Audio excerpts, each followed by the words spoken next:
तो हेलो बच्चों, शुरू करते हैं आज हम ट्वेल्थ फिजिक्स में। तो आप सभी बच्चों का हमारे अपने यूट्यूब चैनल आदर्श डिजिटल क्लासेस में स्वागत है। शुरू करते हैं। आज हमारा टॉपिक है प्रतिरोध की निर्भरता। ठीक है ना। तो इसके लिए हम पहले से ही फार्मूला एक पढ़ चुके हैं कि विशिष्ट प्रतिरोध या प्रतिरोधकता जो होती है वो RA/L के बराबर होता है। अब यहाँ से अगर R की वैल्यू निकालेंगे तो L ऊपर चला जाएगा, A नीचे आ जाएगा, यानी रो L/A। ठीक है ना। तो यहाँ से हम देख सकते हैं कि जो R है वो समानुपाती किसके है। देखो, अगर जो रो एक धातु के लिए नियत रहता है, ठीक है ना, किसी भी अगर कॉपर की धातु ले रहे हैं या एल्यूमिनियम की ले रहे हैं, कोई भी पदार्थ ले रहे हैं, तो उसका विशिष्ट प्रतिरोध फिक्स होता है। ठीक है। तो आगे देखते हैं। तो हम देखते हैं यहाँ से कि R जो है वो अगर रो को हम कांस्टेंट मान लेंगे तो L और A के समानुपाती हो जाएगा।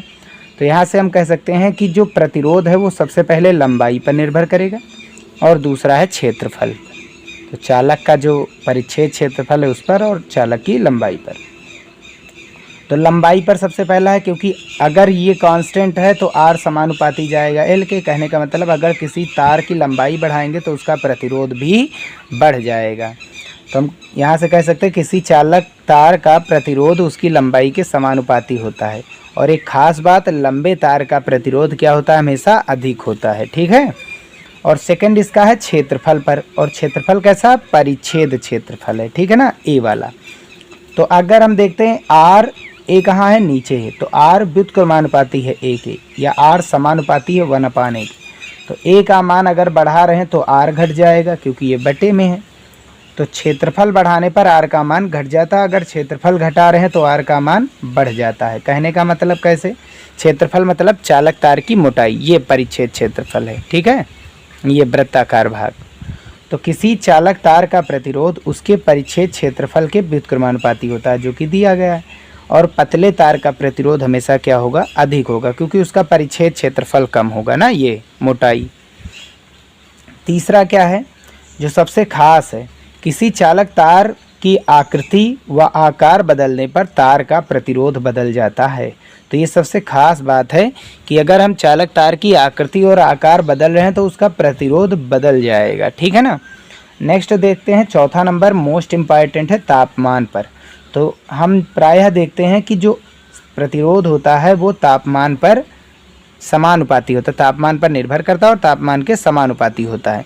जैसे मोबाइल का हम यूज करते हैं, मोबाइल को चार्जिंग पर जब लगाते हैं मोबाइल बहुत ज़्यादा गर्म हो जाएगा, तो देखते हैं कि चार्जिंग बहुत स्लो होती है। तो वही चीज़ है, प्रतिरोध बढ़ जाता है। तो हम कहते हैं टेम्परेचर का मान बढ़ाने पर, ताप बढ़ाने पर प्रतिरोध बढ़ जाता है। ऐसा इसलिए होता है क्योंकि वेग बढ़ जाता है। अगर चालक तार में हमने बताया था कि चालक तार को हम जब किसी चालक को गर्म करेंगे तो उसमें उपस्थित मुक्त इलेक्ट्रॉन गति करने लगते हैं, अनियमित गति, और गति करेंगे तो वेग बढ़ेगा, यानी ताप बढ़ा रहे हैं। तो वो ताप यानी गर्म ऊष्मीय ऊर्जा जाएगी, तो ऊर्जा प्राप्त करने के लिए इलेक्ट्रॉन दौड़ेंगे, तो जिससे उनका वेग भी क्या हो जाएगा, बढ़ जाएगा। और वेग बढ़ेगा तो इससे श्रांति काल क्या हो जाएगा, वो घट जाएगा, और श्रांति काल के घटने पर तापमान का मान बढ़ जाता है। सीधी सी बात है, अगर हम वेग का मान बढ़ाते हैं तो टेम्परेचर अपने आप बढ़ जाता है, तापमान बढ़ जाता है। ठीक है ना। तो चालक तार का प्रतिरोध तापमान के समानुपाती होता है। यहाँ कुछ खास चीज़ें तापमान के लिए लिखी कि क्रांति ताप पर प्रतिरोध का मान 0 होता है। ठीक है। और शुष्क मानव शरीर का जो प्रतिरोध होता है वो 10⁴ ओम होता है।